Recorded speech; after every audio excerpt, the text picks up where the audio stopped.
and I'd like to welcome you to another episode of The Charm of It, a podcast for homebodies who share my love for knitting, reading, and playing board games.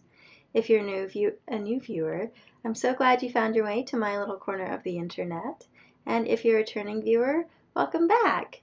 It means a lot to me that you are tuning in again, and if you left a comment last time, thank you so much. It's really fun getting to talk with you all in the comment section.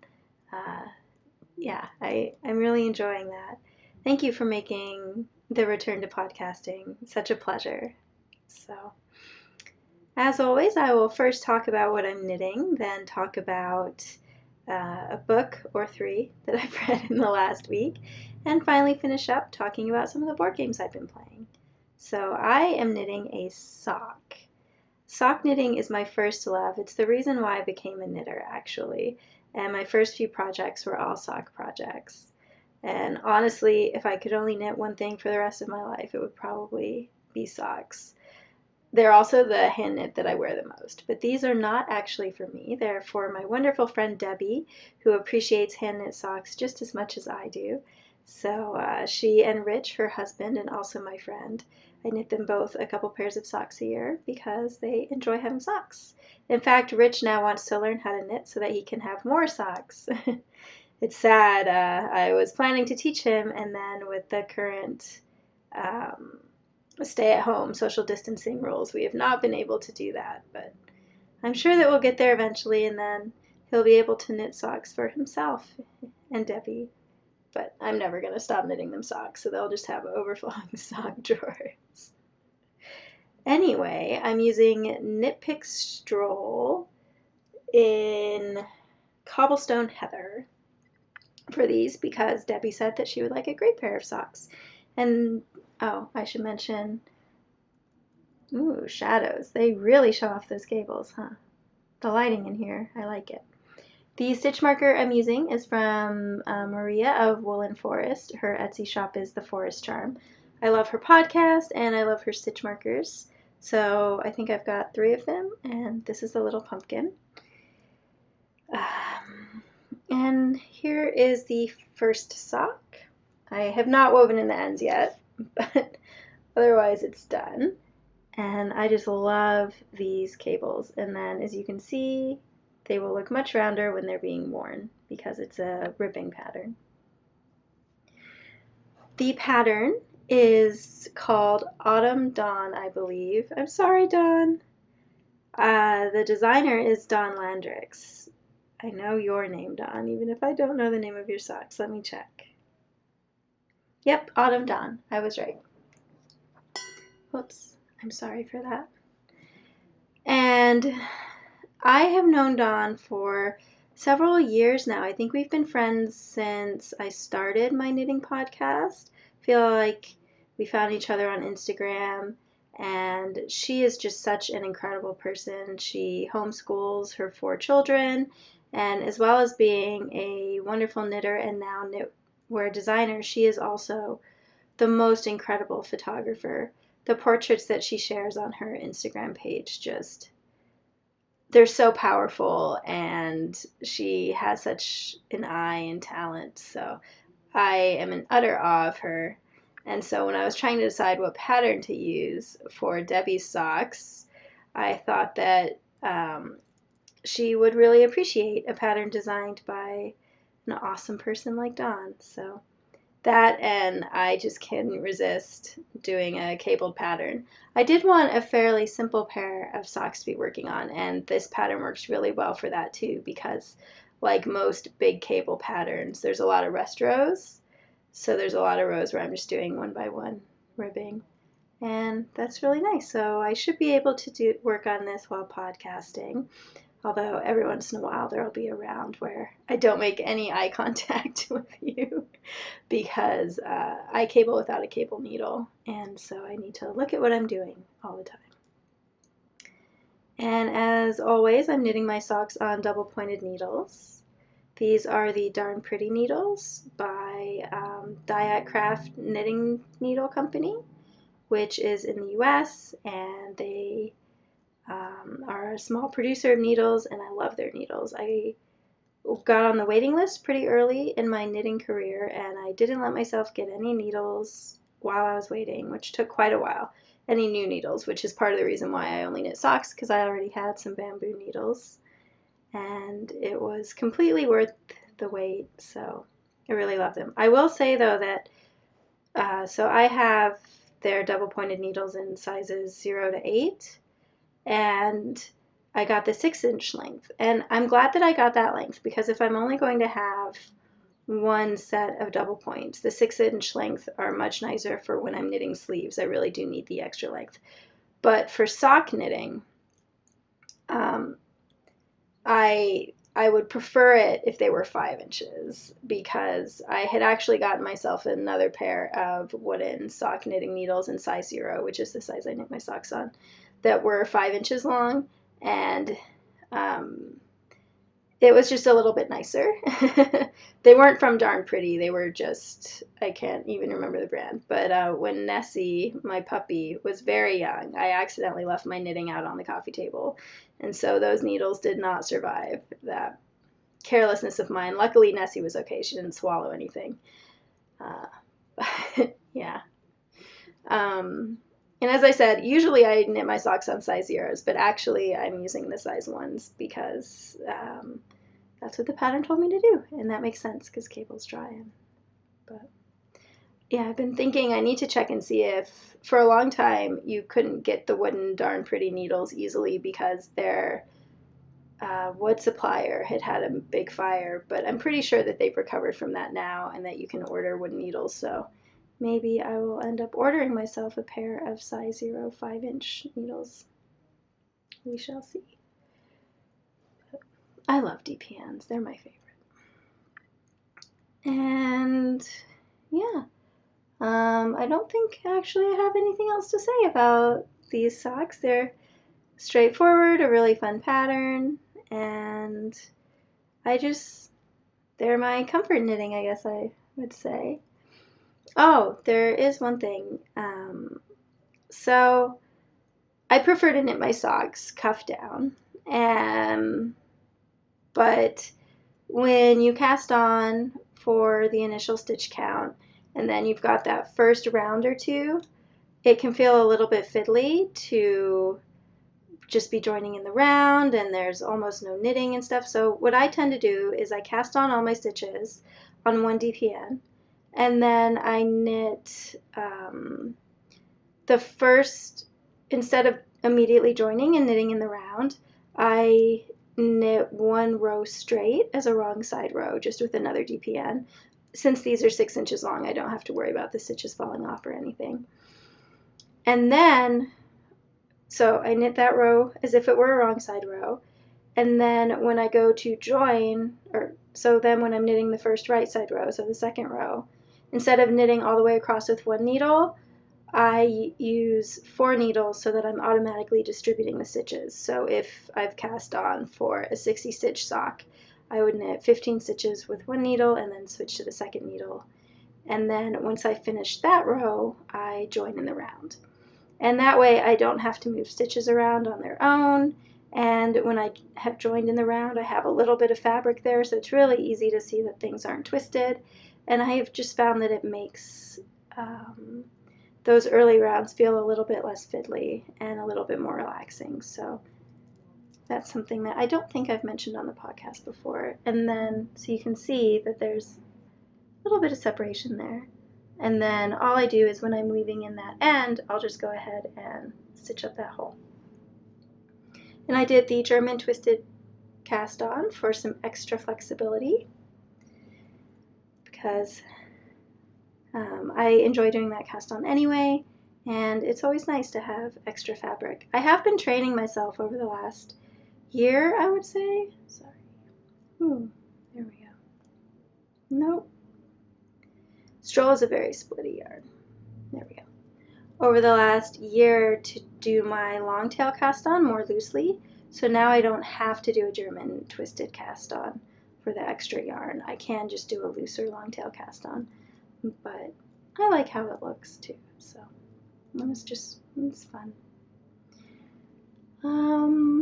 yeah, I think that that is everything about my knitting this week. Oh, I also wanted to mention I am almost finished with the sweater that I showed you as a work in progress last week. And so I am going to go ahead and do my first live recording, and it's going to be Saturday, May 16th. So in about 9 days. And it will be at 1:30 p.m. Eastern Time. So if you are free during that time and you'd like to tune in and ask me questions, then feel free and I will be able to answer them live on air.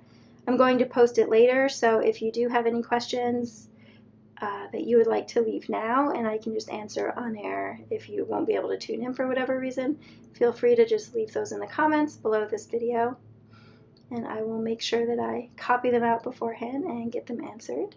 It's going to be about the last 2 sweaters that I finished knitting, so mainly sweater knitting, but if you have any other knitting questions, I'm always happy to talk about that, or reading, basically anything. Okay, so let's move on to the reading portion. And it's been really good hearing what you guys are reading, and a couple of you have read books that I suggested and enjoyed them, which makes me so happy. And given me suggestions, and it's just really fun feeling like we have a little book club now, so thank you for that. Okay, so I finished 3 books over the last week. The first one was Speaking of Summer, which is a book that I was already reading when I did my last recording, and so you heard me talk about it a little bit, but I wasn't that far into it. And having now finished it, I do think that it was a very powerful and moving book. I mentioned in the last podcast that I also found it stressful to read, and it continued to be quite stressful for a lot of the book. I don't want to, give too much away because I enjoy going into books without knowing very much about them. But the main character definitely has some challenges in her past that are still impacting her, and so seeing those impacts can be rough as a reader. But I think that the author, whose name is, Kalisha Buckhanon, did a really wonderful job of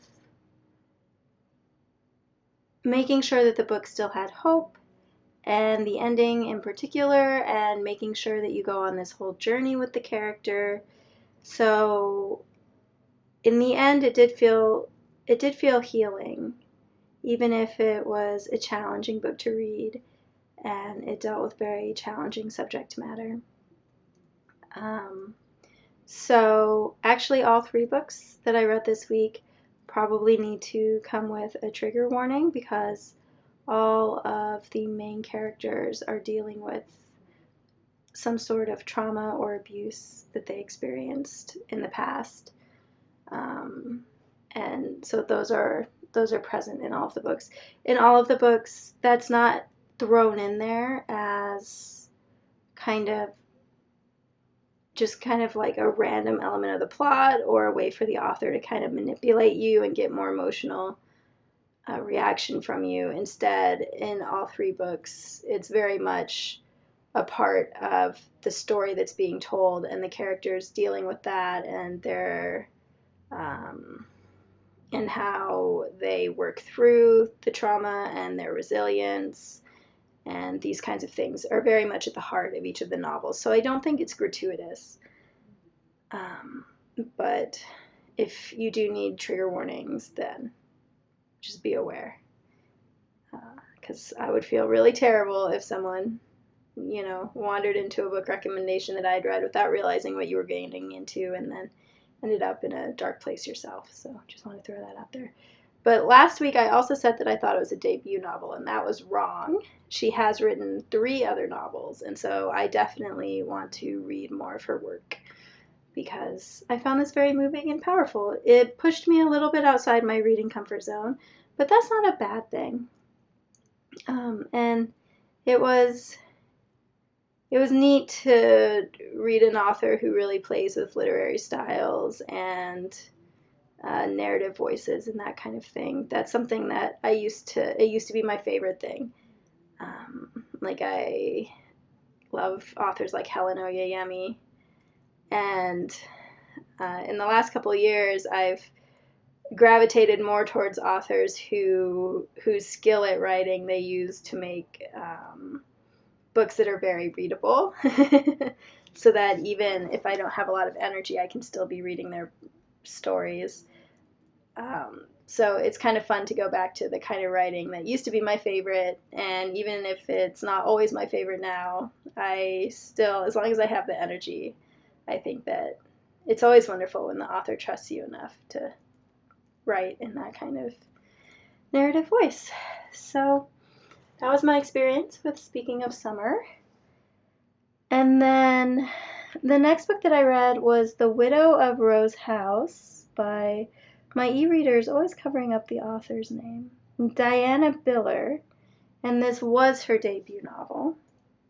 And it's another one that appeared on my holds list as available for my e-library, and I don't remember why I put it on hold, so I'm pretty sure that someone on Instagram must have posted about it. That's where I tend to get most of my book recommendations these days. It has a very appealing cover for me. It's a romance. Let me show you the cover. So I'm sure that as soon as I saw this cover, I decided that I wanted to read the book. Let's see. Oh. Sorry. There it is. And of course, you can't tell on my e-reader, but it's like a red velvet jacket cover, and I love velvet clothing. And, so it was actually a ghost story as well as a romance novel, and I liked it. I would certainly read future books that she wrote. Sorry, I'm just counting to see if it's a cable row yet. No, one more. I would certainly read more books that she wrote. I don't think that there was anything kind of groundbreaking or novel about the book, but I think that she set out to write a romance ghost story, and she did it in a very good, moving way. It definitely has, so it's a historical romance, and it's actually set in the U.S., in New York, which most of the historical romances I read are set in England, so that was a little bit unusual. And it is about upper class people, because I think that's the easiest way to write historical romance novels, which I have mixed feelings about, but that's okay. But there's a point where at least she acknowledges her class privilege, so that's nice. And I thought it was well done. I definitely, as I said, I would read more books by her. I really enjoy ghost stories, and this is what I would call a fairly cozy ghost story. There's some real sadness as far as what happens in the book, and as I said, it does need a trigger warning for abuse, and there's a couple pretty disturbing scenes. So it's not entirely cozy, but a lot of it is.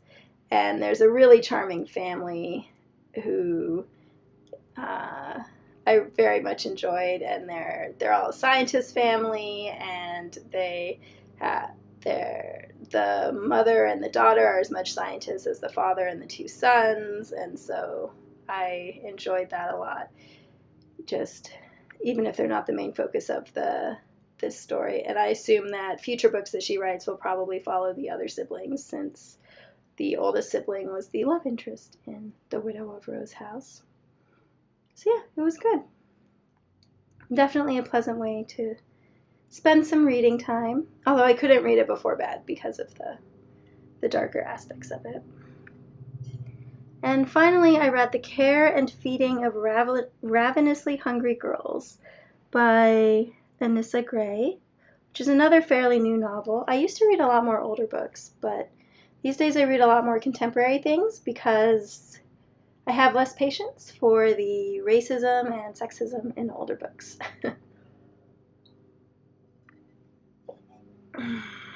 Is really what it comes down to. And this one also has a beautiful cover. Let's see how long it's going to take for me to show you this cover.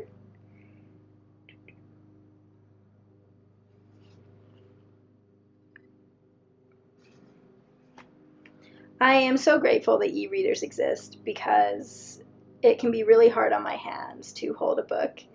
And so I read a lot more with my e-reader. But I do miss having a lot of physical books with the beautiful covers and being able to show those. I don't tend to photograph the books that I'm reading for Instagram, and I think it's because they tend to be ebooks, but I should work on that.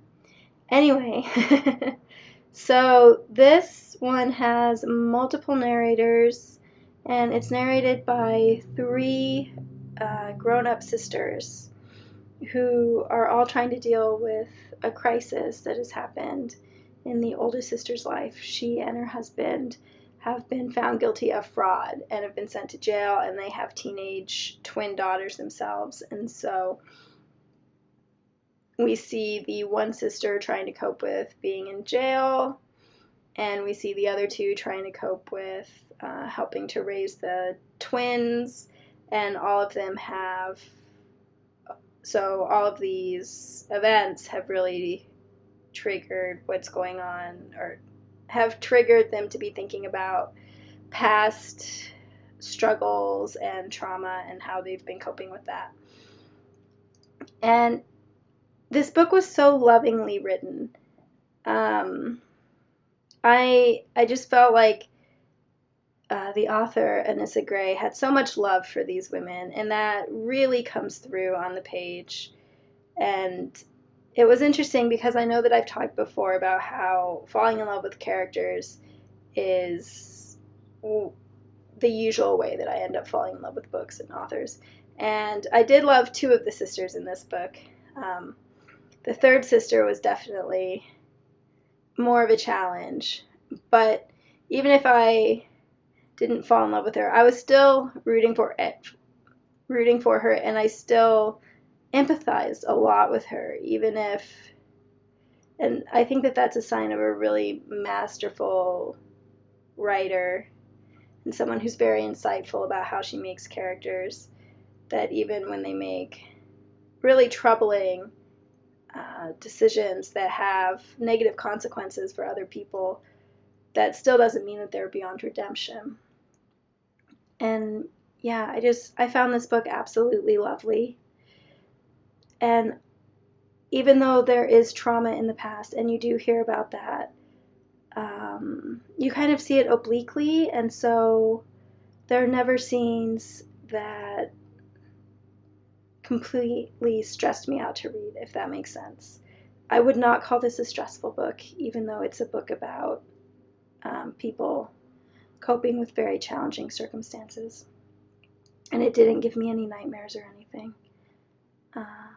But yeah, I think it was an absolutely beautiful book, and I would love to find out more about these sisters and where they end up going.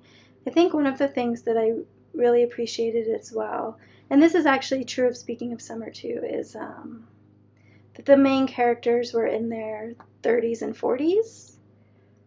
I feel like a lot of books tend to have younger main characters, and that's fine.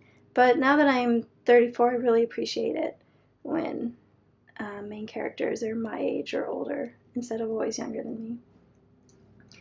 And so, yeah, and the sisters all have different relationships, and I don't know, I found it to be a very beautiful, moving book. So of the 3, it's the one that I would probably recommend the most, just because Speaking of Summer was a bit more stressful, and The Widow of Rose House was nice, but not profound, if that makes sense.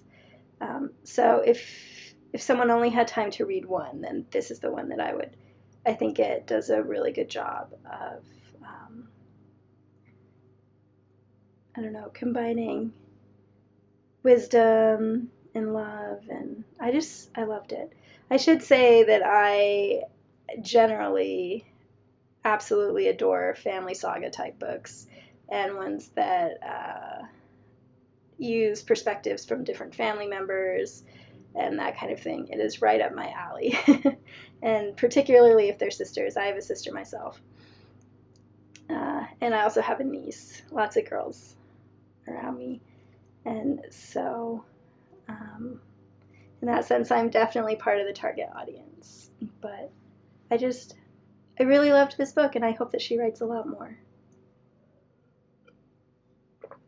I think it would be categorized as literary fiction, just general fiction. It didn't fall into a particular genre, I don't think.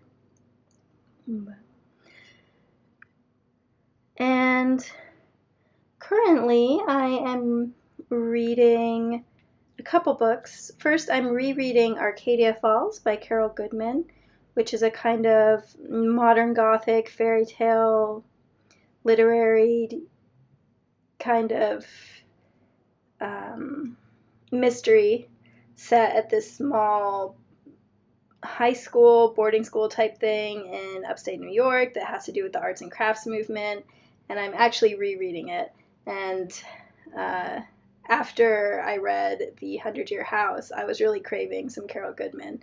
So, yeah, it's definitely kind of light and fluffy, but my kind of it's my before bedtime book. So, if you also enjoy that kind of flavored books and you haven't read Carol Goodman yet, you probably will enjoy her. And I would encourage you to seek her out. I think most of her books have some kind of fairy tale aspect, or the main characters are, literary professors or that kind of thing, and they all tend to be at a turning point in their lives and moving to the country, and these are all tropes that I very much enjoy.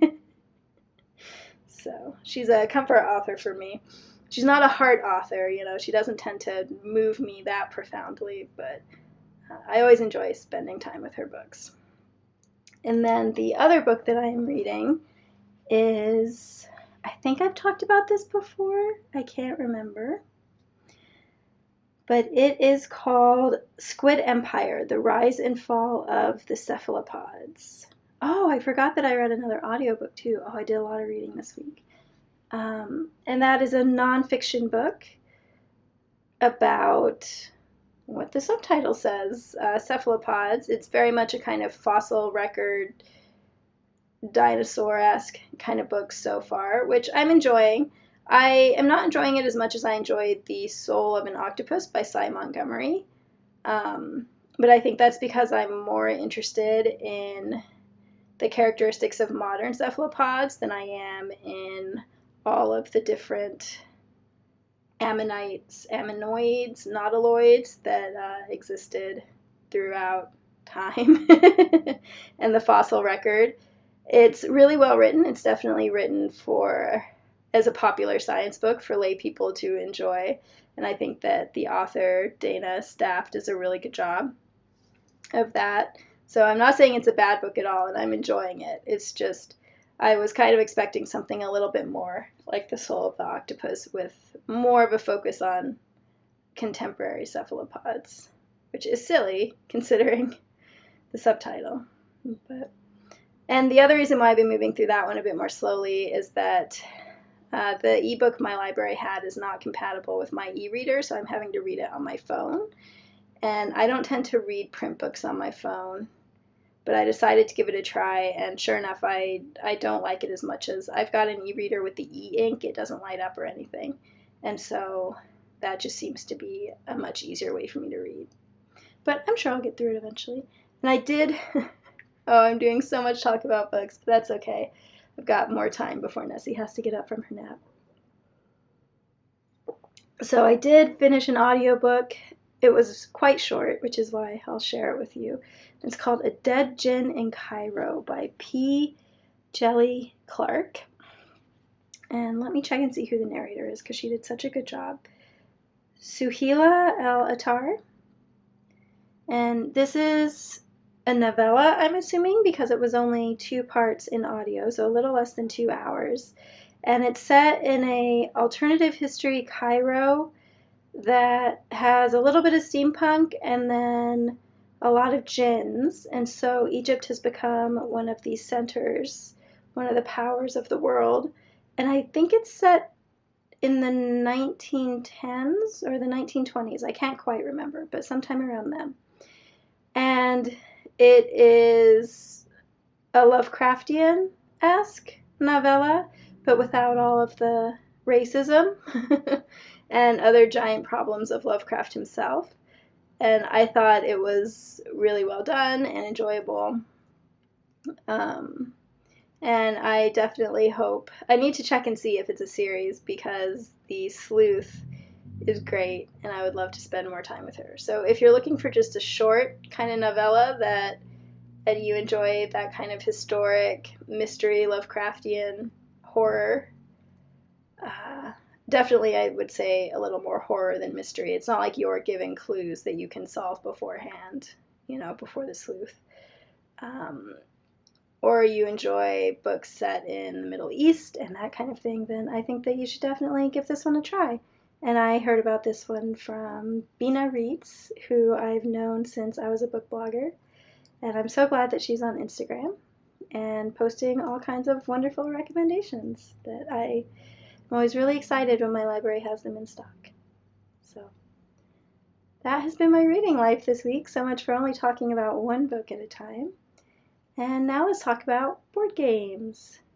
So I was thinking about it, and I think what I'm going to do, because I'm assuming that most of you knit, and most of you probably read fairly regularly, but I don't think as many of you play board games. I could be wrong. Let me know if I am.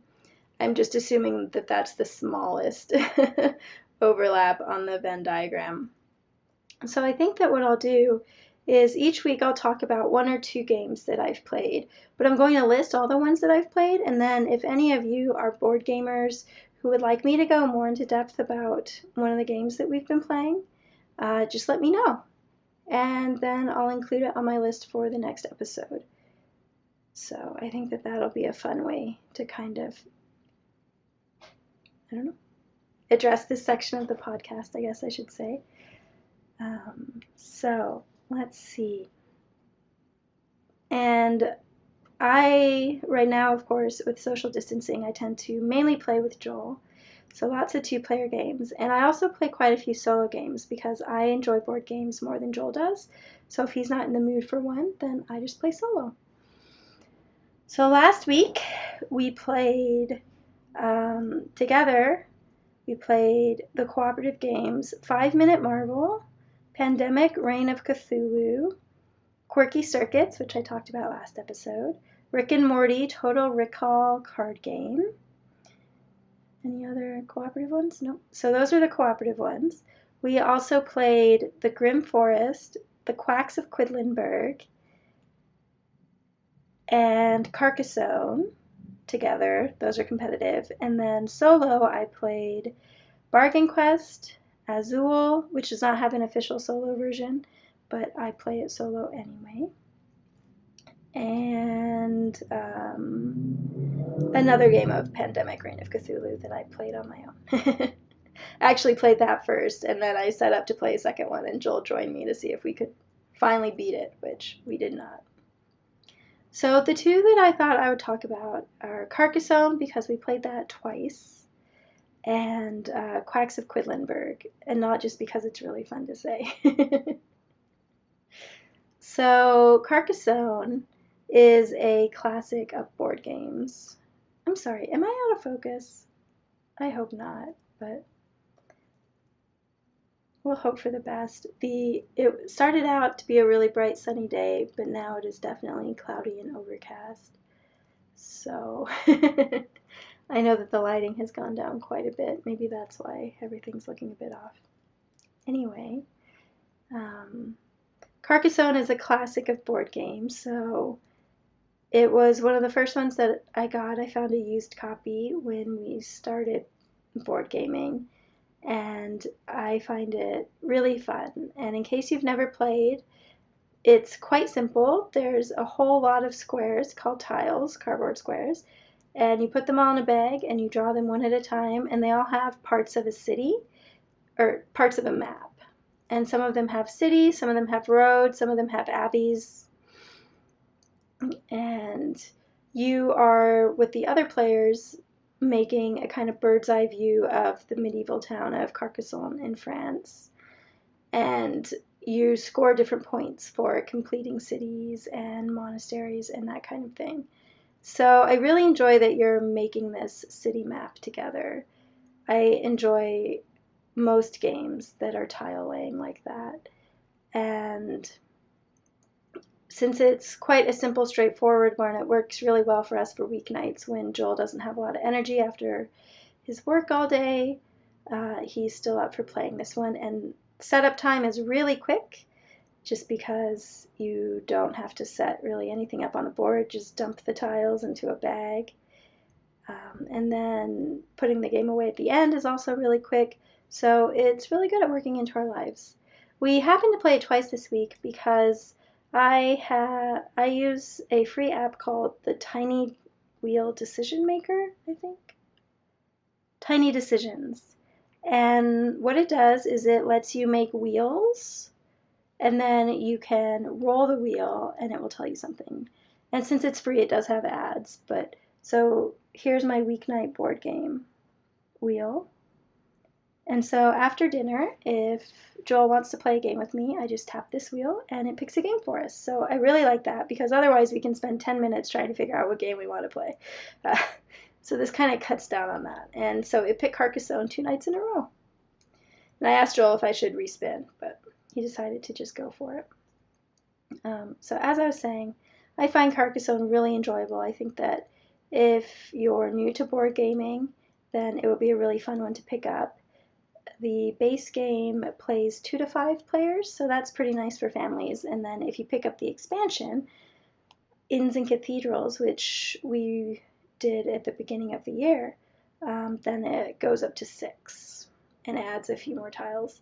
So we picked up the expansion because we had a gift card to our local game store. Thanks, Debbie and Rich. And sometimes I would rather just get an expansion for a game I already know that I enjoy versus taking a chance on a new game. So Inns and Cathedrals doesn't change a lot. It adds some fun, cool new shape tiles, so the maps get a little bit neater. And then it adds 2 cathedrals to the game, which kind of change how cities score, and it also, the inns change how roads score. So it doesn't change a lot about strategy or gameplay, it just adds a little more depth. So since we got the expansion, we've been playing with it every time, and I think that it would be just as easy to teach the game to someone with the expansion in. So I like that. Some expansions make the base game a lot more complicated, but this one does not. So yeah, I think that Carcassonne is a really good, straightforward game. It's interesting because you can either play it where you're messing around with each other's projects a lot, or you can play it where you're each just working on your own projects. So there's a little bit of flexibility in play style and how confrontational you want to be. And especially at the 2-player count, you're each going to draw half the tiles, so you have quite a bit of control over the map. We have only recently started playing with farmers, which in the rule book it suggested you play a few regular games before you add the farmers in. And I have to admit, the farmers are still a little confusing for us. And I think that they actually make the game a little less fun for us, at least for now, because there's a learning curve. And the first night Joel forgot about farmers, and I threw a farmer down late, and that ended up getting me just enough points to win, even though Joel had been playing better for the rest of the game. So that was kind of sad. And then, so for the second game, Joel put a farmer down really early, so I was trying to figure out how to balance that out. And neither of us thought that I had managed it at the end of the game, so I thought he was going to win based on that. And then we suddenly realized that actually my farmer had ended up connecting to the same field, so then he didn't get any points, and I still won, and it was a bit deflating. So that's why I'm not sure if we'll continue to play with farmers or not. But I can see how they add something to the end game. So, I don't know. If you play Carcassonne, how do you feel about farmers? And do you find it easy to tell where the fields begin and end? The second game that I'll talk about is the Quacks of Quedlinberg, because I think it is another game that would be a great first board game for someone who is interested in getting into the hobby. So, and I love the theme of this one. It's another medieval European theme. This time you are in Germany, I believe. And you're all playing like quack alchemists. And so you're trying to create potions, and you have this cauldron, and you have a bag with all your potion ingredients. And every round, everyone is drawing ingredients out of their bag one by one and putting them in their cauldron. And the more ingredients you get in the cauldron, the more good stuff you get at the end of the round. But there are certain ingredients in your bag that will make your cauldron explode if you pull too many of those out. And so you end up kind of gambling. You're like, oh, I really want to pull this good ingredient out of my bag, and I know that there's more good ingredients than bad ingredients, but if I pull one bad, I'll explode. Is it worth it? Is it not? And then, so I really enjoy that aspect of it. Also, at the end of every round, you get to go shopping for fresh ingredients, which they all do different special powers, and it's very thematic with like toadstools and crow skulls and spiders. What else are there? There's pumpkins, which is great. And yeah, and then there's each round there's a fortune teller card that usually does cool things. So it's really fun, and they also did a really great job of making it so that even if your potion does explode, it's not terribly penalizing. I mean, there are definitely advantages to not exploding, but you're not going to lose the game because you exploded your cauldron a couple times. So it's not this huge letdown if you exploded. It's just kind of like, oh man, which is really nice. And there's a built-in catch-up mechanic where as on the scoreboard, there's a lot of different rat tails, and however many rat tails there are between your scores, the person who has the lower score gets to start further ahead in their cauldron when you're filling the cauldron. So I really like that because it keeps the game a lot closer. My favorite competitive board games are the ones where you can't predict who's going to win halfway through the game. Just because I think it's more fun when everyone has a chance of winning. So this is definitely a really lighthearted, enjoyable game, and it comes with quite a bit of variety just in the box. It's neat because the ingredient tokens don't change from game to game, but they just included different books, so the special powers that the ingredients have change from game to game. So you can pick different combinations, and you're each building your own little bag of ingredients, so you can try out different strategies and see how they work, and I love it. The one thing that we have done for this game is we picked up some bead storage, plastic storage containers, because the ingredients come in different numbers, 3 different numbers each, and you need to have those numbers separate, and so it just makes setup and tidying away much quicker because all we have to do is unscrew all our little bead containers. This makes more sense with a picture. You can, oh no, I only had it in my Instagram stories. But I will try to post a picture to my actual Instagram so that you can see. But yeah, so that's another one that I think would be a really great first board game for someone. And if you're a regular board gamer and you enjoy a kind of lighter engine building, bag building type game, I think it's great. It's definitely one of my favorites. So, thank you so much for sitting and knitting with me a little while. It is so wonderful getting to chat with you every week. As always, feel free to leave a comment asking any questions, telling me if there's any board games from that list that you would like to hear more about. And yeah, I so appreciate your company and the time that you take to interact with me. I have definitely been more active here than on Instagram lately. So leaving comments here is probably the best plan. But I'm going to work on starting to post pictures on Instagram again because I think it'll be a good complement to the podcast. I just don't want to have to do a lot of adding pictures and editing. So that's why I think we'll see how that goes. But I hope that you have a really nice week. And I will see you again next time to talk more about knitting, books, and board games. Bye!